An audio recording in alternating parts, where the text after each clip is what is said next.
Welcome back to Mystery Minds, the channel where we dive into the darkest corners of true crime, uncovering stories that shock, intrigue, and leave us questioning the world around us.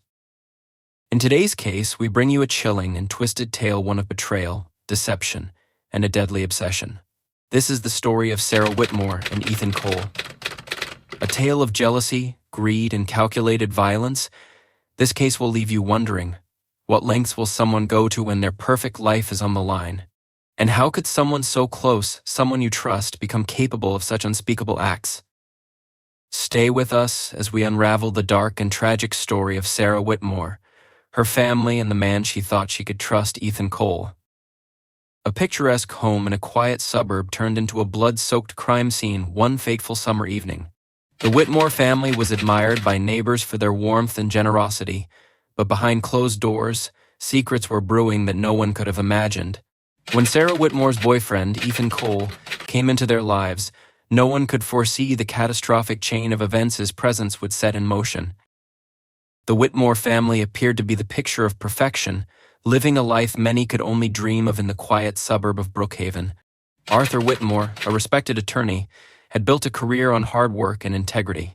His wife, Grace, was a beloved school teacher who touched the lives of everyone she met. Together, they raised two children, Sarah, an aspiring artist with a passion for painting, and Lucas, a high school soccer star with a bright future ahead of him. From the outside, the Whitmores seemed untouchable, a family built on love, success, and stability. Their home was the centerpiece of their tight-knit community, a place of warmth and laughter where friends and neighbors often gathered. But beneath this idyllic surface, their lives were about to collide with darkness in a way no one could have anticipated. Sarah, 22 years old and in her final year of college, had always been her parents' pride. She was talented, compassionate, and determined to carve out her own identity in the world. It was at college where she met Ethan Cole, a charming and enigmatic transfer student. Ethan's magnetic personality and good looks immediately drew Sarah in, but it was his vulnerability that captured her heart. He spoke of a difficult childhood spent bouncing between foster homes, of growing up without stability or love. To Sarah, he seemed like someone who had been hurt by the world but was trying to rise above it. Ethan quickly became a central figure in Sarah's life. She introduced him to her family, eager for them to see the man she was falling for. The Whitmores welcomed him with open arms, eager to offer him the warmth and support he seemed to lack. Arthur, in particular, took a liking to Ethan, even going so far as to help him secure a paralegal position at his firm. Grace, ever the nurturing figure, often invited Ethan over for family dinners, treating him like a son. For a while, Ethan appeared to thrive in this new environment. He was polite, attentive, and eager to prove himself. Neighbors often commented on how lucky Sarah was to have found someone so devoted to her. But while Ethan charmed everyone around him, subtle cracks in his facade began to form. Ethan's admiration for the Whitmores soon morphed into envy. He couldn't help but compare his own tumultuous upbringing to the stable and supportive life Sarah had always known. To him, the Whitmores represented everything he had been denied: a loving family, financial security, and a sense of belonging. This envy slowly turned into resentment. At the same time, Ethan's behavior towards Sarah became increasingly controlling. He would question her whereabouts, isolate her from friends, and insist that she rely solely on him. Sarah, blinded by her love for him, interpreted his possessiveness as a sign of devotion. She reassured herself that Ethan's insecurities were simply the result of his troubled past and that her love could help him heal. What Sarah didn't realize was that Ethan's jealousy extended beyond her. He began to view the entire Whitmore family as a threat.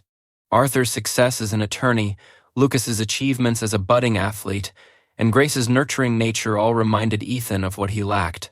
The more time he spent around them, the more his bitterness festered. Ethan started displaying increasingly alarming behavior. He would arrive at the Whitmore home uninvited, snooping through Arthur's office and paying far too much attention to Lucas's trophies and awards. At one point, he made a comment about how Lucas seemed to have everything handed to him, a statement that left Grace uneasy. But Sarah dismissed these incidents, convinced Ethan was simply feeling out of place in a world so different from the one he had grown up in. What no one knew was that Ethan had already begun planning something far more sinister. The resentment boiling beneath his carefully constructed exterior was beginning to consume him. While the Whitmores continued to treat him as part of the family, Ethan saw them as obstacles standing in the way of his happiness with Sarah. The Whitmores had no idea that their kindness toward Ethan would ultimately seal their fate. Their trust in him, their willingness to bring him into their home, and their blind faith in Sarah's judgment left them vulnerable to the storm that was about to descend. By the time the danger became clear, it would already be far too late. Ethan Cole's initial charm began to fade as his true nature emerged, though his darker tendencies remained carefully concealed from most of the Whitmore family.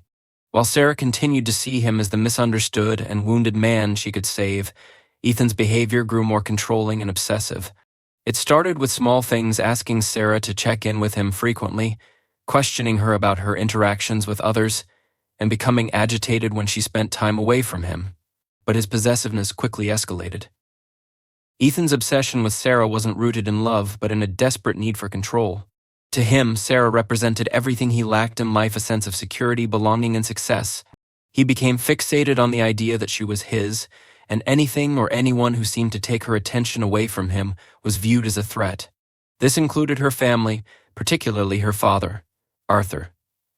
Ethan's resentment toward Arthur was deeply personal. In Arthur, Ethan saw the father figure he had never had, yet one he couldn't respect. Arthur's attempts to mentor Ethan and offer him guidance, though well-intentioned, only fueled Ethan's insecurities. Ethan began to perceive Arthur's success as a challenge, a constant reminder of his own failures. The more Arthur tried to help him, the more Ethan resented him. In his mind, Arthur was the embodiment of everything he couldn't achieve: a man who had built a career, provided for his family, and commanded respect effortlessly. Ethan, drowning in debt and struggling to hold on to his paralegal position, couldn't handle the comparison. He began to believe that Arthur looked down on him, even though Arthur had done nothing of the sort. Ethan's envy extended to Lucas as well.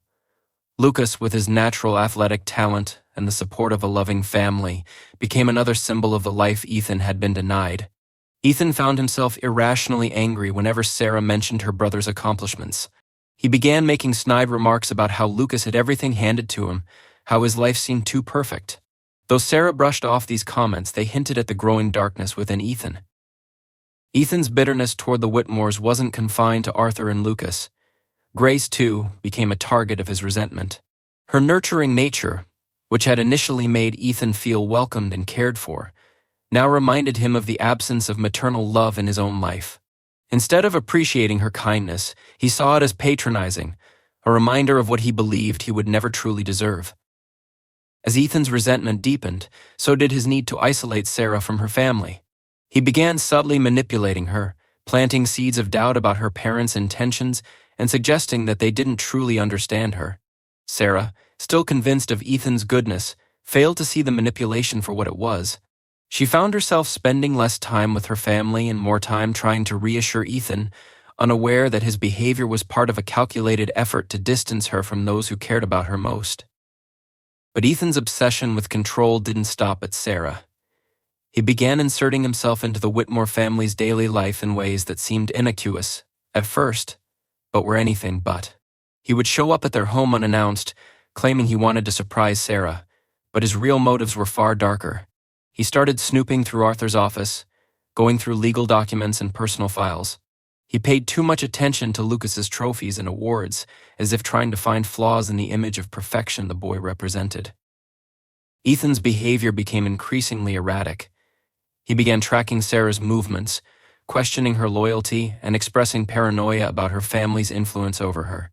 His once charming demeanor had been replaced by an unsettling intensity. Sarah, though troubled by his behavior, rationalized it as the result of his difficult past. She believed her love could heal him, unaware that Ethan's obsession had already taken a much darker turn. What no one realized was that Ethan had begun to view the Whitmore family not just as obstacles but as enemies. In his twisted mind, they were the reason for his unhappiness, the barriers standing between him and the life he believed he deserved. He started fantasizing about a life without them, a life where he and Sarah could be free of their influence. As Ethan's bitterness festered, so did his plans. He began plotting ways to eliminate the Whitmores, convincing himself that their removal was the only path to happiness. To him, It wasn't just about getting rid of obstacles, it was about taking control of a life he felt had always been out of reach. While the Whitmores remained oblivious to the danger lurking in their midst, Ethan was quietly preparing for a night that would shatter their world forever. On the evening of June 18th, the Whitmore family home was filled with laughter and celebration. Lucas had just received news of a prestigious scholarship offer, and his parents, Arthur and Grace, couldn't have been prouder. Sarah was there with Ethan, who seemed as charming and composed as ever. The family had no reason to suspect the storm brewing beneath his calm exterior. To them, Ethan was simply part of their extended family, someone who had become an integral part of their lives.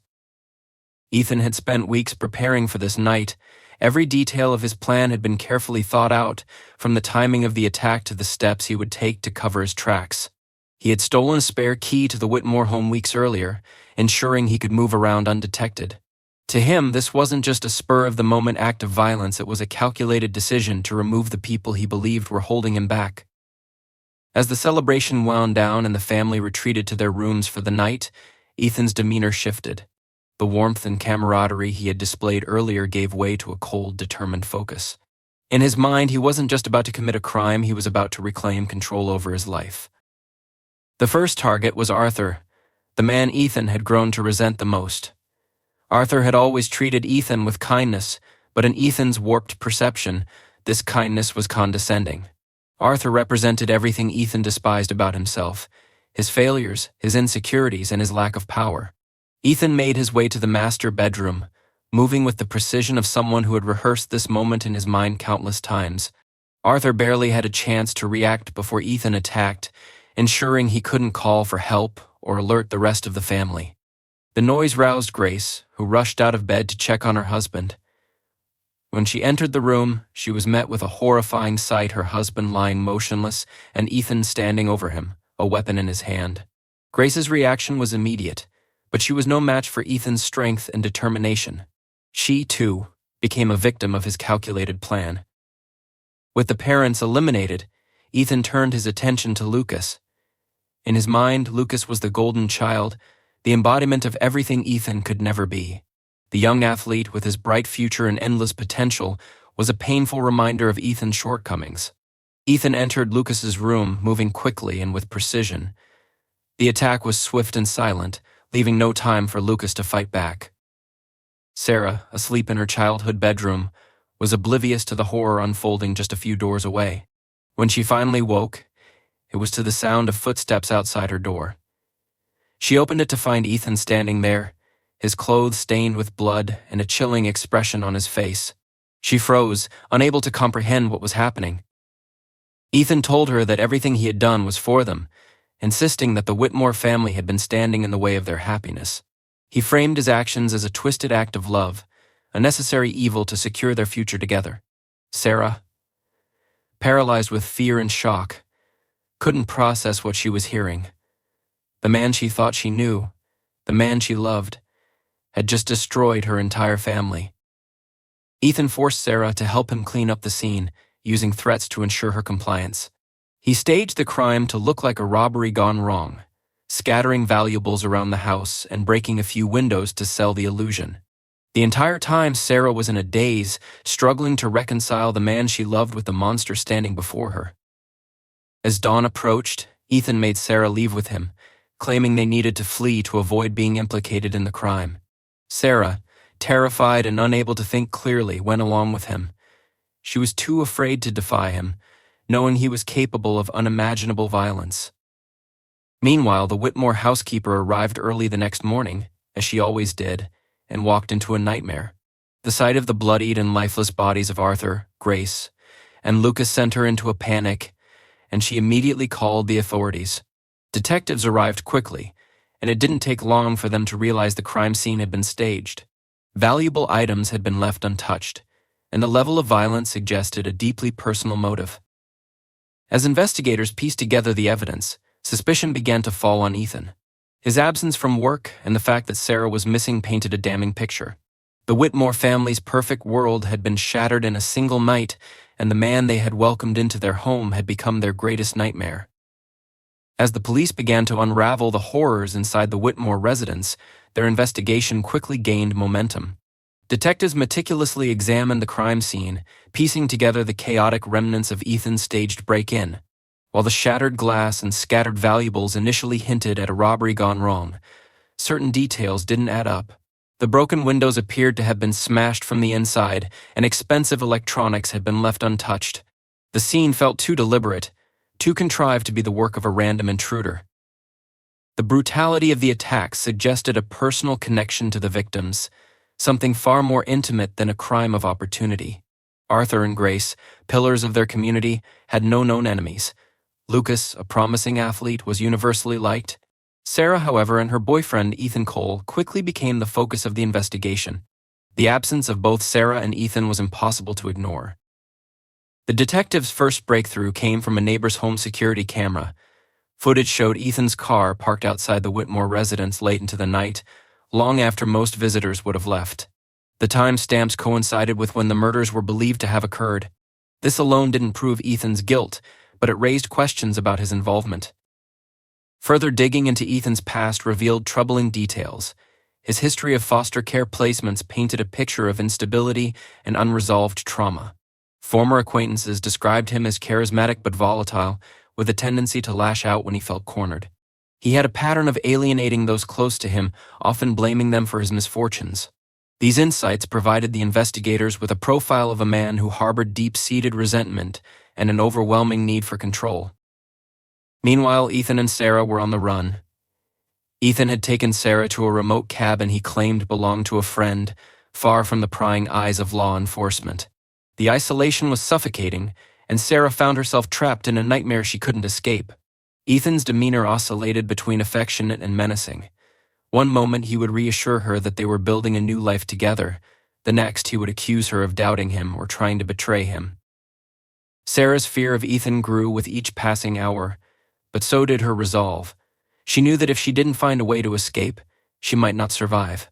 Ethan kept her under constant watch, paranoid that she might contact someone or try to run. He confiscated her phone and limited her movements, creating an environment where Sarah felt completely powerless. Unbeknownst to Ethan, Sarah was silently formulating a plan. She began paying attention to his routines, noting the moments when he seemed distracted or preoccupied. She knew her window of opportunity would be small, but it might be her only chance. Back in Brookhaven, the police were closing in. Witnesses came forward, recalling tense interactions between Ethan and the Whitmore family in the weeks leading up to the murders. Arthur's colleagues mentioned that Ethan had recently been reprimanded at work for his erratic behavior. Sarah's friends reported that she had grown distant since meeting Ethan, often canceling plans and avoiding social gatherings. The most damning piece of evidence came from the Whitmore house itself. A search of Arthur's office revealed documents Ethan had tampered with, including forged signatures on financial forms. Investigators suspected that Ethan had been trying to manipulate Arthur's accounts, possibly to gain access to money. The discovery painted a clear motive. Ethan's resentment toward the Whitmores wasn't just personal, it was also financial. As law enforcement pieced together the case, they issued a nationwide alert for Ethan and Sarah. Media coverage of the murders intensified, with news outlets broadcasting Ethan's face and labeling him as the prime suspect. Tips began pouring in from across the state, but the trail remained cold. Ethan, increasingly paranoid, began to unravel. The pressure of evading capture, combined with his need to control Sarah, pushed him to the brink. He became more erratic, lashing out at small inconveniences and obsessively monitoring the news for updates on the investigation. Sarah knew time was running out. Ethan's instability was escalating, and she feared what he might do if he felt cornered. One night, Ethan left the cabin to retrieve supplies, giving Sarah the opening she needed. She searched the cabin frantically, looking for anything that could help her escape. Hidden beneath a loose floorboard, she found an old landline phone. Her hands trembled as she dialed 911, whispering her location to the dispatcher before quickly hanging up. When Ethan returned, he sensed something was off. Sarah did her best to appear calm, but her unease was palpable. Ethan's paranoia flared, and he began questioning her relentlessly. As the tension in the cabin reached its peak, Sarah braced herself for what might happen next. She had no way of knowing whether the police would arrive in time, or if Ethan would figure out what she had done before they did. The tension in the remote cabin reached a boiling point as Ethan's paranoia consumed him. He became increasingly suspicious of Sarah, convinced she was hiding something. His behavior, already erratic, turned more volatile, and Sarah knew it was only a matter of time before he snapped. She had taken a massive risk by calling for help, and now all she could do was wait. Every noise outside, every shift in the wind, filled her with both hope and terror. She knew the police were coming, but so did Ethan if they weren't careful. Ethan's nerves were unraveling under the weight of the manhunt. News outlets plastered his face across their broadcasts, labeling him as the prime suspect in the Whitmore murders. He compulsively checked for updates, growing angrier with each report. He blamed the world for his situation, refusing to accept responsibility for the horrors he had unleashed. In his mind, he was the victim, and everyone else, Sarah included, was against him. As night fell, the isolation of the cabin became suffocating. The air was thick with unspoken tension, and Sarah felt the walls closing in. She knew Ethan was watching her every move, searching for any hint of betrayal. She forced herself to remain calm, masking her fear as best she could. Her only hope was that the authorities had traced her desperate call and were closing in on their location. Unbeknownst to Ethan, law enforcement was already on their way.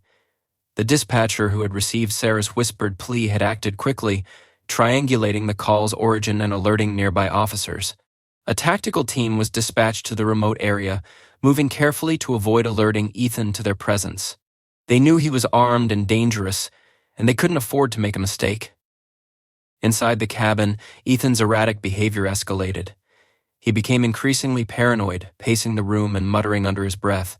He began questioning Sarah again, his voice growing louder and more threatening. Sarah felt her heart race, but she maintained her composure, knowing that any sign of fear could provoke him further. She had to stall him, to buy time for the police to arrive. Outside, the tactical team moved into position. Using the cover of darkness, they surrounded the cabin, coordinating their approach with precision. They could see movement through the windows and knew both Ethan and Sarah were inside. Their priority was to get Sarah out safely, but they also had to prepare for the possibility that Ethan would resist. Ethan's paranoia peaked when he noticed something unusual outside, a faint rustling in the trees, a glimmer of light reflecting off a piece of equipment. He froze, his instincts telling him that someone was out there. His gaze snapped to Sarah, and she saw the realization dawn in his eyes. He knew she had betrayed him.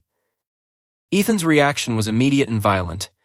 He grabbed Sarah, using her as a shield as he backed toward the center of the cabin. He shouted into the empty air, demanding to know who was out there. Sarah's fear was palpable, but she didn't fight back. She knew that any sudden movements could escalate the situation. The tactical team responded swiftly, using a loudspeaker to order Ethan to surrender. They assured him that they didn't want anyone to get hurt, but Ethan wasn't listening. His grip on Sarah tightened as he scanned the room, searching for a way out. Trapped and desperate, he refused to believe there was no escape. As the standoff dragged on, Sarah saw an opening. Ethan's attention wavered for a split second, distracted by the commotion outside. Summoning every ounce of courage, he twisted free from his grasp and dove toward the floor. The tactical team seized the moment, breaching the cabin and storming inside. The chaos that followed was brief but intense. Ethan resisted, but he was no match for the highly trained officers. Within moments, he was disarmed and restrained, his reign of terror finally brought to an end. Sarah, shaken but alive, was escorted to safety. The weight of what had happened began to sink in as she realized she was free from Ethan's grasp.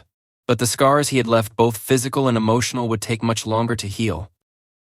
Ethan's arrest marked the beginning of a long legal battle. The evidence against him was overwhelming, from the forensic findings at the Whitmore residence to the testimonies of those who had known him.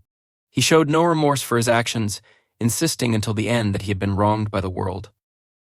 Sarah became the key witness in the trial, her testimony painting a chilling picture of a man consumed by obsession and resentment. Though the process was painful, she was determined to see justice served for her family. The trial ended with Ethan's conviction, ensuring he would spend the rest of his life behind bars. For Sarah, life would never be the same. The loss of her family was a wound that would never fully heal, but she found strength in their memory. She vowed to rebuild her life, to honor the love and support they had given her. Though the darkness of that night would always linger, she refused to let it define her. This tragic case serves as a haunting reminder of how trust and love can be weaponized by those hiding dark intentions.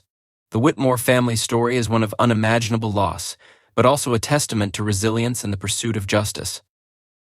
Thank you for joining us on Mystery Minds. Don't forget to like, subscribe, and hit the notification bell so you never miss another deep dive into the world of true crime. Until next time, stay curious and stay safe.